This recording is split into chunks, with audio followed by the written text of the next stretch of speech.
प्रिय विद्यार्थियों, आपका बहुत बहुत स्वागत है एमए पूर्वार्ध की भूगोल प्रायोगिक कक्षा में। आज का जो हमारा व्याख्यान का टॉपिक है वह है मर्केटर प्रक्षेप। मर्केटर प्रक्षेप को बेलनाकार यथाकृतिक प्रक्षेप भी कहा जाता है। इंग्लिश में यदि हम कहें तो इसे सिलिंड्रिकल ऑर्थोमॉर्फिक प्रोजेक्शन के नाम से जानते हैं, लेकिन साधारणतया मर्केटर प्रक्षेप को मर्केटर प्रक्षेप के नाम से ही ज़्यादा जाना जाता है। इसका अधिकांश लोग जो प्रयोग करते हैं इसके नाम का, वो मर्केटर प्रक्षेप के रूप में ही करते हैं। ये अपने आप में एक बहुत महत्वपूर्ण प्रक्षेप है। इसकी जो उपयोगिता है वो बहुत अधिक है। इस कारण से इस प्रक्षेप को आपको भी बहुत ध्यान से समझने की ज़रूरत है।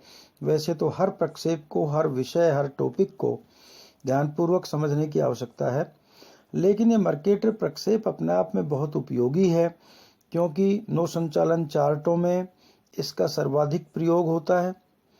मर्केटर प्रक्षेप के ऊपर संसार के जो दीवारी मानचित्र हैं, वॉल मैप्स हैं, वो अधिकांश इसी प्रक्षेप पर बनाए जाते हैं। ये एक यथाकृतिक मानचित्र है, आकृति इसमें शुद्ध रहती है, तो अपने आप में एक बहुत महत्वपूर्ण प्रक्षेप है। आइए आज हम इसके ऊपर चर्चा करते हैं। इस प्रक्षेप को सबसे पहले 1559 में गिरार्डस मर्केटर नाम के एक डच मानचित्रकार ने बनाया था। इसकी वजह से ही इसका जो नाम पड़ा वो पड़ा मर्केटर प्रक्षेप। मर्केटर प्रक्षेप में जो विभिन्न अक्षांश वृत्त हैं उनकी भूमध्य रेखा से दूरियों को एक सारणी की सहायता से ज्ञात किया जाता है। यह सारणी पहले से एक सूत्र पर आधारित है जिसकी कैलकुलेशंस पूर्व में कर ली गई हैं। प्रक्षेप में जो देशांतर रेखाएं बनाने की विधि है वो अन्य जो बेलनाकार प्रक्षेप हैं उनमें जो विधि प्रयुक्त होती है उसी के अनुसार होती है। प्रक्षेप की महत्वपूर्ण जो विशेषताएं हैं, गुणधर्म है, उसकी जो पहचान है, उसके ऊपर हम पहले चर्चा करते हैं। ये जो प्रक्षेप है इसमें जो अक्षांश वृत्त हैं वो सरल होते हैं, परस्पर इनकी लंबाई बराबर होती है और समांतर रेखाओं की तरह होते हैं। देशांतर रेखाएं भी सरल हैं, इनकी लंबाई भी बराबर है और ये भी समांतर होती हैं। अक्षांश वृत्त और देशांतर रेखाएं एक दूसरे को समकोण पर काटती हैं। देशांतर रेखाएं समान दूरी के अंतर पर बनी होती हैं, परंतु अक्षांश वृत्तों के बीच की दूरी भूमध्य रेखा से ध्रुवों की ओर जाते जाते निरंतर बढ़ती जाती है और इसी कारण से इसमें ध्रुव का प्रदर्शन नहीं हो पाता। भूमध्य रेखा पर मापनी शुद्ध होती है, अन्य अक्षांश वृत्तों पर मापनी बढ़ी हुई होती है, क्योंकि अन्य जो अक्षांश हैं वो अपने माप से बड़े होते हैं। जिस अनुपात में भूमध्य रेखा से ध्रुवों की ओर को अक्षांश वृत्तों के सहारे पूर्व पश्चिम दिशा में मापने में वृद्धि होती है, ठीक उसी अनुपात में ध्रुवों की ओर को देशांतर रेखाओं के सहारे उत्तर दक्षिण दिशा में मापनी बढ़ती है। इस गुण के कारण प्रक्षेप में उन समस्त बिंदुओं पर जहां अक्षांश वृत्त और देशांतर रेखाएं एक दूसरे को काटती हैं, प्रत्येक दिशा में मापनी एक समान रहती है और इस कारण से यह एक यथाकृतिक प्रक्षेप है। अक्षांश वृत्त और देशांतर रेखाएं एक दूसरे को चूंकि समकोण पर काटती हैं इस प्रक्षेप में, इस कारण से मर्केटर चार्ट पर खींची गई प्रत्येक सरल रेखा एक समस्त अक्षांश वृत्तों को एक नियत कोण पर काटती है। ये इसका बहुत बड़ा गुण है। इसी प्रकार किसी सरल रेखा का देशांतर रेखाओं के साथ बनने वाला कोण भी नियत होता है। मर्केटर चार्ट पर दो स्थानों को मिलाने वाली ऐसी रेखा को एक दिश नौपथ या अंग्रेजी में कहें तो रोम्ब लाइन या लोक्जोड्रम इसको कहा जाता है, क्योंकि मर्केटर प्रक्षेप में देशांतर रेखाओं की दिशा भौगोलिक उत्तर दक्षिण होती है। ये भी प्रश्न इसके ऊपर आता है कि मर्केटर प्रक्षेप में बहुत सारे कॉम्पिटिटिव एग्जाम्स में इस मर्केटर प्रक्षेप के ऊपर प्रश्न पूछे जाते हैं। मर्केटर प्रक्षेप में देशांतर रेखाओं की दिशा भौगोलिक उत्तर दक्षिण होती है, अतः उन्हें काटने वाली प्रत्येक सरल रेखा एक दिश नौपथ एक नियत दिक्मान वाली रेखा होती है। अन्य बेलनाकार प्रक्षेपों में देशांतर रेखाओं तथा अक्षांश वृत्तों की आकृति बहुत कुछ मर्केटर प्रक्षेप की तरह होती है, परंतु उनमें शुद्ध दिशा प्रदर्शित करने का ये गुण नहीं होता। शुद्ध दिशा के इस गुण के कारण ही नौ संचालन में इस प्रक्षेप का बहुत प्रयोग होता है। प्रश्न ये भी आ सकता है कि मर्केटर प्रक्षेप का उपयोग नौ संचालन में अधिक क्यों होता है, तो उसका सही उत्तर है शुद्ध दिशा का प्रदर्शन करना।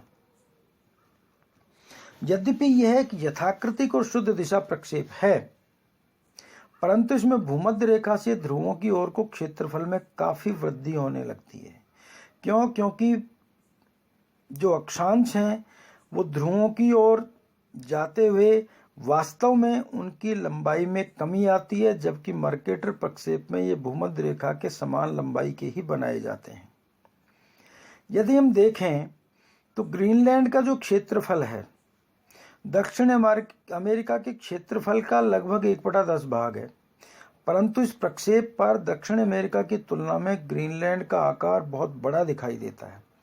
उसका कारण यही है क्योंकि अक्षांशों की लंबाई उसकी वास्तविक लंबाई से कई गुना ज़्यादा बड़ी हो जाती है जो जो हम ध्रुवों की तरफ आगे बढ़ते हैं। इस प्रक्षेप पर ध्रुवों को प्रदर्शित नहीं किया जा सकता क्योंकि उनकी लंबाई दूरी इतनी ज़्यादा बढ़ जाती है भूमध्य रेखा से कि उनको प्रदर्शित किया जाना फिर संभव नहीं हो पाता। तो ये इसकी कुछ विशेषताएं थी। अब इसकी रचना की यदि हम बात करते हैं तो हम उदाहरण लेते हैं कि मान लीजिए 1:30 करोड़ मापनी पर विश्व का मानचित्र बनाना है। उसके लिए एक बेलनाकार यथाकृतिक प्रक्षेप, जिसको हम मर्केटर प्रक्षेप कहें, मर्केटर प्रक्षेप की रचना करनी है। प्रक्षेप में जो अक्षांश और देशांतर रेखाओं का अंतराल है मान लीजिए 20 डिग्री है। तो एक ऐसा प्रक्षेप जिसका RF 1:30 करोड़ है, इंटरवल 20 डिग्री है, उसकी रचना हम कैसे करेंगे आइए हम समझते हैं। जैसा कि मैंने पूर्व में आपको बताया था, बेलनाकार समक्षेत्र प्रक्षेप में भी कि हम 2 फेज में इस काम को करते हैं। पहला फेज हमारा गणना का होता है और सेकंड फेज हमारा रचना का होता है। तो मर्केटर प्रक्षेप में भी उसी अनुरूप हम गणना के फेज में, कैलकुलेशन वाले फेज में, पहले हम पृथ्वी के घटाए गए गोले का अर्धव्यास ज्ञात करते हैं, जिसको हम R कहते हैं। तो R का सूत्र हमने आपको पहले भी बताया था, वही सूत्र सभी जगह लगता है, पृथ्वी का वास्तविक अर्धव्यास बटा मापक का हर। यहाँ पृथ्वी का वास्तविक अर्धव्यास तो हमेशा स्थिर रहेगा, उसमें कोई बदलाव नहीं होता, वो है 63 करोड़ 50 लाख सेंटीमीटर, बटा हम कर देंगे मापक का हर, अर्थात भाग दे देंगे मापक के हर 30 करोड़ सेंटीमीटर से। तो इसका जो हल निकल के आएगा, रिजल्ट आएगा, वो आएगा 2.1 सेंटीमीटर। तो R की वैल्यू होगी 2.1 सेंटीमीटर। फिर हम भूमध्य रेखा की लंबाई निकालेंगे। सूत्र हमें याद है 2πr। 2πr में ये वैल्यू रख देंगे इनकी, 2 गुना जो पाई की वैल्यू है 22/7 है, गुना R की वैल्यू निकल करके आई 2.1 सेंटीमीटर। इसको जब हमने सरल किया, हल किया, तो हल करने पर 13.2 सेंटीमीटर भूमध्य रेखा की लंबाई निकल करके आ जाती है। और अब तीसरी बात है, 2 जो संलग्न देशांतर हैं उनके बीच की दूरी क्या होगी, तो वो हम इंटरवल के आधार पर निकालते हैं। सूत्र है 2πr into interval upon 360 degree 360। तो 2πr की वैल्यू हमने पहले कैलकुलेट कर ली है, 13.2 सेंटीमीटर है। इसको हम गुणा कर देते हैं अंतराल से, अर्थात 20 से, और फिर हम भाग देते हैं 360 का। तो इसको हम सरल करते हैं तो इसका हल निकल के आता है 0.73 सेंटीमीटर। अब हमें जो हमारे नियत अक्षांश हैं उनकी दूरी भूमध्य रेखा से कितनी होगी, इसकी गणना हमें और करनी है। उसके पश्चात हम बहुत आसानी से मर्केटर प्रक्षेप की रचना कर सकते हैं। इसके लिए एक तालिका होती है, तालिका के आधार पर हम इसकी गणना कर सकते हैं और उस तालिका में जो दूरी दी हुई है उस दूरी की गणना एक सूत्र है, उस सूत्र से होती है। उस सूत्र को हमें पहले समझ लेने की जरूरत है। जो विभिन्न अक्षांश रेखाओं की भूमध्य रेखा से दूरियां हैं वो हम ज्ञात करते हैं 2.3026 अर्थात 2.3026 इंटू आर लोग tangent 45 degree plus theta by 2।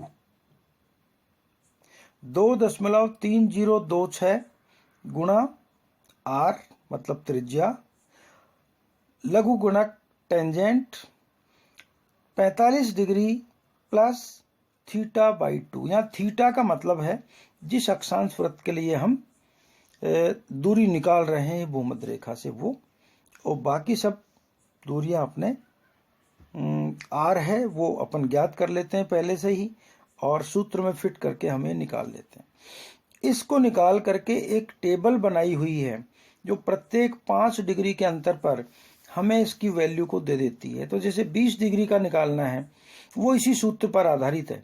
20 degree के लिए 0.356 गुणा आर यदि कर देते हैं तो ये भूमध्य रेखा से 20 डिग्री अक्षांश वृत्त की दूरी को दर्शाता है। और ये हमारे इस सवाल में हम देखेंगे 0.356 गुणा आर मतलब 0.356 गुणा 2.1 सेंटीमीटर बराबर 0.75 सेंटीमीटर की दूरी आती है।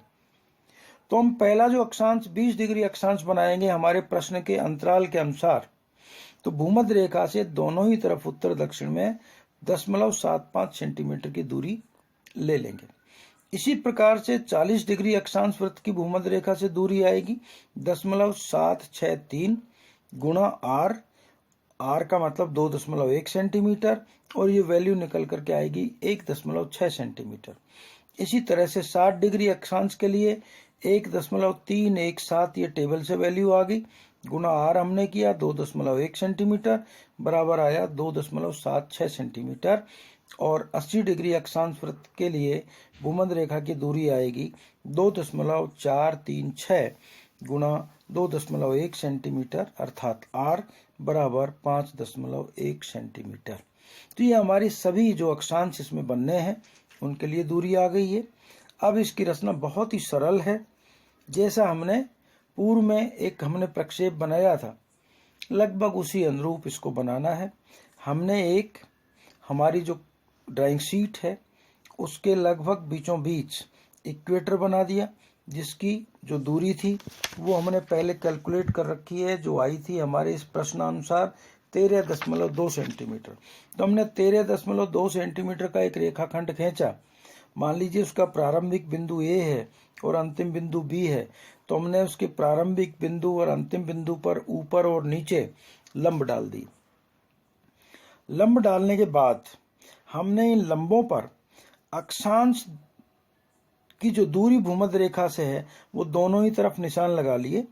हमारे इस प्रश्न में क्रमशः जो अभी मैंने आपको बताया था 0.75 सेंटीमीटर, 1.6 सेंटीमीटर, 2.76 सेंटीमीटर और 5.1 सेंटीमीटर क्रमशः 20 डिग्री, 40 डिग्री, 60 डिग्री, 80 डिग्री अक्षांशों के लिए दूरियां हैं। इन दूरियों के हमने निशान लगाए दोनों तरफ और उनको मिला दिया, तो ये हमारे अभीष्ट अक्षांश वृत्त अक्षांश रेखाएं बन गई। अब हमें देशांतर रेखाएं बनानी है। देशांतर रेखाओं के लिए हमने पहले ही 2πr इंटू इंटरवल अपॉन 360 के फॉर्मूले से आपस में दो जो संलग्न देशांतर है उनके बीच की दूरी 0.73 सेंटीमीटर निकाल रखी है। तो हम ए से 0.7373 के आधार पर दूरी लेकर के डिवाइडर से निशान लगा लेंगे और एक निशान हम 80 डिग्री उत्तर या किसी अन्य अक्षांश के ऊपर कहीं भी लगा लेंगे। उन दोनों को मिलाकर के यदि हम सरल रेखाएं खींचते हैं तो ये हमारे देशांतर होंगे। हम अब अक्षांश और देशांतर रेखाओं की नंबरिंग कर देंगे। भूमध्य रेखा से ऊपर 20 degree, 40 degree, 60 degree, 80 degree north और नीचे 20 degree, 40 degree, 60 degree, 80 degree south. और ठीक इसी प्रकार से जो मध्य की जो देशांतर रेखा है वो हमारी 0 डिग्री होगी। उसके बाद पूर्व में इंटरवल के मुताबिक 20, 40, 60, 80, 100, 120, 140, 160 और 180 डिग्री पूर्व देशांतर, और इसी तरीके से पश्चिम में देशांतर के निशान लगा देंगे। ऊपर हम नामकरण कर देंगे मर्केटर प्रोजेक्शन या सिलिंड्रिकल ऑर्थोमॉर्फिक प्रोजेक्शन, और उसके नीचे हम उसका आरएफ लिख देंगे, इंटरवल लिख देंगे। ये हमारा मर्केटर प्रक्षेप बन करके तैयार हो गया। तो बहुत सरल रचना है लेकिन बहुत महत्वपूर्ण है, बहुत ही उपयोगिता है इस प्रक्षेप की, वो मैंने आप